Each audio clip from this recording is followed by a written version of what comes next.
Hello YouTube, Venkat here. நம்ம KTM 390 Adventure வந்து ஒரு ஃப்ளாஷ் எக்ஸ் இன்ஸ்டால் பண்ணியிருந்தேன் ஹசார்ட் லைட் மாடியூல்.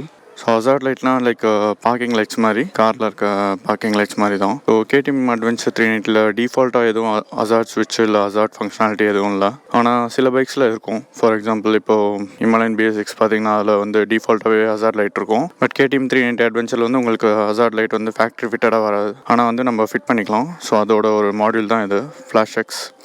ஸோ இது வந்து ஜஸ்ட்டு 1300 தான். பட் இதோட MRP வந்து 1999 வரும். அவங்களோட வெப்சைட்டில் இல்லை அமேசானில் எல்லாத்துலேயும் 1999 தான். பட் JK MOTOSHOPனு குளத்தூரில் ஒரு ஷாப் இருக்குது, அங்கே மட்டும் 1300க்கு கிடச்சிது. சரி, அதான் அதை பற்றி ஒரு வீடியோ பண்ணலாம் அப்படின்னு. அப்புறம் இதில் வந்து ஒரு இன்ஸ்டால் பண்ணுறதுல ஒரு ப்ராப்ளமும் இருக்குது. அந்த ப்ராப்ளம் வந்து நான் என்னன்னு சொல்கிறேன். ஸோ இதுதான் வந்து அந்த flash X module. Just direct plug and play தான், எந்த வயரும் கட் பண்ண தேவையில்ல. ஸோ இது வந்து டூப்ளிகேட் அந்த மாதிரி எதுவும் இல்லை. இந்த பாக்ஸ்லேயும் இந்த QR கோடு இருக்குது. இந்த QR கோட் ஸ்கேன் பண்ணால் கரெக்டாக டேரெக்டாக ரேசிங் டைனமிக்ஸ் வெப்சைட் தான் போகுது வாரண்ட்டி ரிஜிஸ்ட்ரேஷனுக்காக. ஸோ இது வந்து ஜென்யூன் தான். பட் ப்ரைஸ் வந்து அவங்க எப்படி வந்து 1300 தராங்கன்னு தெரில. மேபி அவங்க ஏதாவது பல்காக வாங்குறாங்களா அந்த மாதிரி எதுவும் தெரில. முக்கியமாக எந்த எக்ஸ்ட்ரா ஸ்விட்சும் வந்து இன்ஸ்டால் பண்ண தேவையில்ல. இந்த இண்டிகேட்டர் ஸ்விட்சை வச்சு வந்து ஹசார்ட் லைட் ஆன் பண்ண முடியும். ஸோ இது ஜஸ்ட் ஒரு லாஜிக் மாதிரி தான் அது.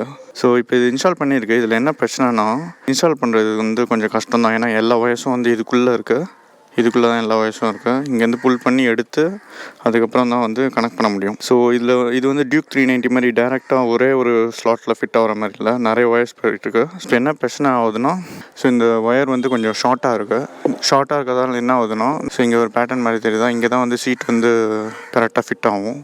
ஸோ இந்த சீட்டோட ரப்பர் வந்து இது வந்து புஷ் பண்ணுறதால ஒயர் வந்து ஸ்ட்ரெச் ஆகிட்டு மாடியூல் வந்து வேலை செய்ய மாட்டேங்குது சம்டைம்ஸ்.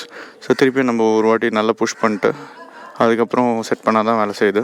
ஸோ இப்போ நான் என்ன பண்ண போகிறேன்னா, ஃபஸ்ட்டு இது ரிமூவ் பண்ணணும். இது ரிமூவ் பண்ணால் தான் ஒயர் ஆக்சஸ் பண்ண முடியும். அதுக்கப்புறம் ஃபுல்லாக இந்த பிளாஸ்டிக் பேனல் ஃபுல்லாத்தையும் ரிமூவ் பண்ணிட்டு ஃப்ளாஷ் எக்ஸ் வந்து இதிலே வைக்க முடியுமா, ஏதாவது வந்து ஸ்பேஸ் இருக்கா அப்படின்னு பார்க்க போகிறேன். ஏன்னா ஃப்ரேம்லாம் வந்து இங்கே தான் போயிட்டுருக்கு. ஸோ இதுக்கு இந்த சைடு இங்கெல்லாம் வந்து ஸ்பேஸ் நிறைய இருக்கணும்னு தான் நினைக்கிறேன். ஸோ அதுதான் பிளான், அதுதான் பண்ண போகிறேன். அப்படி இல்லை அப்படின்னா இங்கே வந்து ஒரு ஹோல் இருக்குது. இது வழியாக தான் ECU ஒயர் வந்து வந்துட்டுருக்கு கீழேருந்து. ஸோ இந்த ஹோலில் வர வச்சா கூட ஓகே தான். ஃபஸ்ட்டு இந்த 4 போல்ட்ஸ் ஆகணும், 1 2 3 4. அதுக்கப்புறம் இங்கே ஒரு போல்ட் இருக்கு இல்லையா, இந்த போல்ட்டை வந்து ரிமூவ் பண்ணணும். இதுக்கும் ஆலன் கீ தான். இதே மாதிரி அந்த சைடு ஒன்று இருக்குது, அதை ரிமூவ் பண்ணிட்டு அப்படியே அந்த ஃபுல் பிளாஸ்டிக் பண்ணலாம், அப்படியே வந்துடும். ஸோ அதுக்கப்புறம் நம்ம இது வந்து வேறு எங்கேயா ப்ளேஸ் பண்ண முடியுதான்னு பார்க்கலாம். ஸோ ஃபஸ்ட்டு வந்து ரிமூவ் பண்ணிக்கலாம். ஃபஸ்ட் டைம் ரிமூவ் பண்ணுறேன்.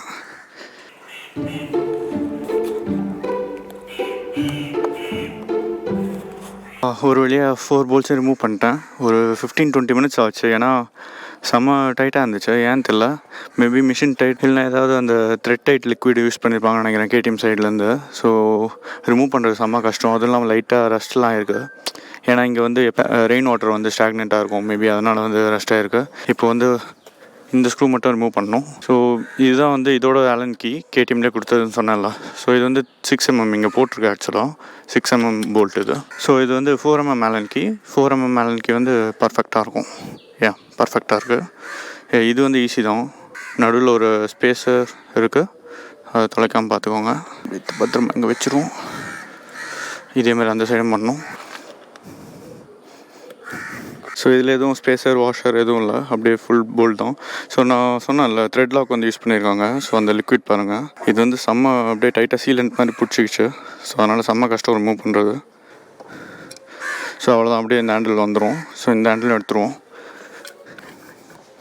ஸோ அதில் லேஸாக இப்படி லிஃப்ட் பண்ணாலே போதும், ஃபுல்லாக வந்துடுது பார்த்தீங்களா. ஸோ அவ்வளோதான், செம்ம ஈஸி தான். போல்ட் ரிமூவ் பண்ணுறது தான் ரொம்ப கஷ்டம். ஓகே, சின்ன ஸ்பேஸ் தான் இருக்குது. ஸோ வயர்ஸ்லாம் ரொம்ப பிரிட்டிலாக இருக்கும், பார்த்து ஹேண்டில் பண்ணணும், இல்லைனா வந்து கட் ஆக சான்ஸ் இருக்குது. ஸோ இன்ஸ்டாலேஷன் வந்து ஈஸி தான். KTMோட க்ரீன் ஒயர், இந்த KTMோட க்ரீன் ஒயர், அதுக்கப்புறம் பிளாக் அண்ட் எல்லோ, இந்த பிளாக் அண்ட் எல்லோ, இந்த பிளாக் அண்ட் எல்லோ, இந்த பிளாக் அண்ட் எல்லோ, அதுக்கப்புறம் 2 ஒயிட் இருக்கும். ஸோ அதை வந்து 2 ஒயிட்டும் கனெக்ட் பண்ண வேண்டியதும். ஆனால் இப்போ எங்கே இதை வைக்கிறது, அதை தான் யோசிக்கணும். ஒரு வழியாக பண்ணிட்டேன்னு நினைக்கிறேன். ஸோ இந்த லாக் செட்டை ரிமூவ் பண்ணணும். அதுக்கப்புறம் இப்போ லாஸ்ட்டு ஷார்ட்டு இங்கே இருக்குது. ஸோ என்ன பண்ணால், ஃபஸ்ட்டு மேலே போய்ட்டு ஒயரு இப்போ எடுத்து இது இங்கே ஒரு ஹோல் இருந்துச்சு. ஸோ அதில் வச்சுட்டேன். ஸோ இப்போ அது வழியாக போகிற மாதிரி வச்சுருக்கேன். கொஞ்சம் கிளம்ஸியாக இருக்குது, அதை மட்டும் கொஞ்சம் சரி பண்ணணும். ஸோ இதுதான் அக்சசரி போட்டு இங்கே போட்டிருக்கு பார்த்தீங்களா, அக்சரிஸ் 2. இதுவும் அக்சரி போட்டு தான், 2 அக்சரி போட்டிருக்கு. அதுக்கப்புறம் இந்த போர்ட் ஒன்று இருக்குது, இது எதுக்குன்னு தெரில, ஆம்புன்னு போட்டிருக்கு, AMP. எல்லா வயரும் இப்போ கொஞ்சம் ஃப்ரீயாக இருக்குது. ஸோ இதுதான் பர்ஃபெக்ட் சொல்யூஷனாக இருக்கும்னு நினைக்கிறேன். கரெக்டாக இங்கே ஹவுஸ் ஆகிருக்கு. ஒரு வாட்டி ஆன் பண்ணி பார்த்துருவோம், அதுக்கப்புறம் இன்ஸ்டால் பண்ணிட்டு ஒர்க் ஆகலாம். So moment of truth on ஆகுதான் பார்க்கலாம். எங்கள் லைட் எரியுது மாடியூலில் தெரியுதோ? சரி, ஒர்க் ஆகுது. ஸோ இது எப்படி ஹசார்ட் ஃப்ளாஷர் ஆன் பண்ணணும்னா இண்டிகேட்டர்லேயே தான் நான் சொன்ன மாதிரி ஃபஸ்ட்டு வந்து ரைட்டு, லெஃப்ட்டு, ரைட்டு, சென்டர் இது பண்ணால் ஆன் ஆகிடும். இங்கே ஸ்பீடோவில் பார்த்தீங்கன்னா பிளிங்கர் வந்து ஃபாஸ்ட்டாக எரியுது, விச் மீன்ஸ் ஹசார்ட் லைட் வந்து ஆனில் இருக்குது.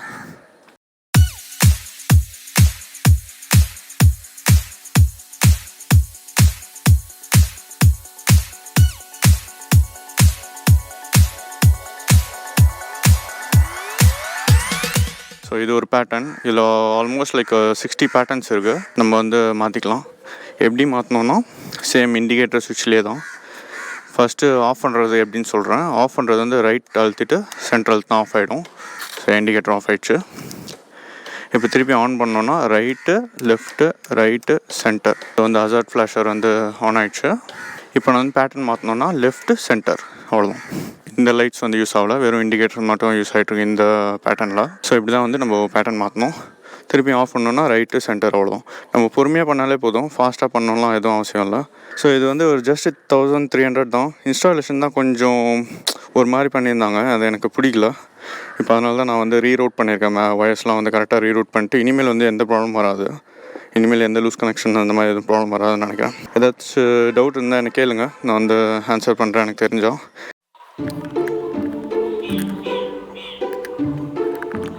All good. பெருமையாக இருக்கே என்ன நினச்சா நானே எதோ பண்ணிக்கிட்டு இருக்கேன். ஸோ வயசில் நான் தான் செட் பண்ணிட்டேன். ஒரு பிளாஸ்டிக் ரேப் யூஸ் பண்ணியிருக்கேன், எதுவும் தண்ணி போகாமல் இருக்கணுன்றதுக்காக. ஃப்ளாஷ் வந்து வாட்டர் ப்ரூஃப் தான், இருந்தாலும் நான் சும்மா ஒரு பிளாஸ்டிக் ரேப் பண்ணியிருக்கேன், வயசும் வந்து இன்டாக்டாக இருக்கணுன்றதுக்காக. ஸோ இங்கே ரியரில் பார்த்தீங்கன்னா இங்கே வந்து ஒரு கேபிள் போயிட்டுருக்கு. இதுதான் வந்து லாக் கேபிள். கீ போட்டால் இதுதான் வந்து புல் பண்ணும். வித் மாடலோட போட்டு வச்சுருக்கு. இங்கேயும் ஃபியூஸ் பாக்ஸ் இருக்குது. இங்கே வந்து இது வந்து ஸ்பேர் ஃபியூசஸ்ன்னு நினைக்கிறேன். மெயின், ஸ்டார்டர், ஃபேன், இன்னொரு ஸ்டார்டர் இருக்குது. மொத்த ஒயரிங்கும் இங்கே தான் இருக்குது. இதுதான் வந்து ECUக்கு டயக்னைஸ் பண்ணுற போர்ட்னு நினைக்கிறேன். இதுவும் வந்து அந்த சேம் ஹோலில் தான் வருது. இங்கே தான் யூஸ்வலாக நான் KTMோட டூல் கிட் வச்சுப்பேன். அதுக்கப்புறம் ஃபஸ்ட் எய்ட். இங்கெல்லாம் கொஞ்சம் ஃப்ரீ ஸ்பேஸ் இருக்குது, ஆனால் அதெல்லாம் யூஸ் ஆகுமான்னு தெரில. மேபி யூஸ் பண்ண முடிஞ்சால் யூஸ் பண்ணலாம். ஸோ இதுதான் KTM ரியரில் வந்து இதுதான் இருக்குது. மேபி யாருக்காவது யூஸ் ஆகலாம் KTM 380 Adventure ஓனர்ஸ்க்கு. தேங்க்ஸ் ஃபார் வாட்சிங்.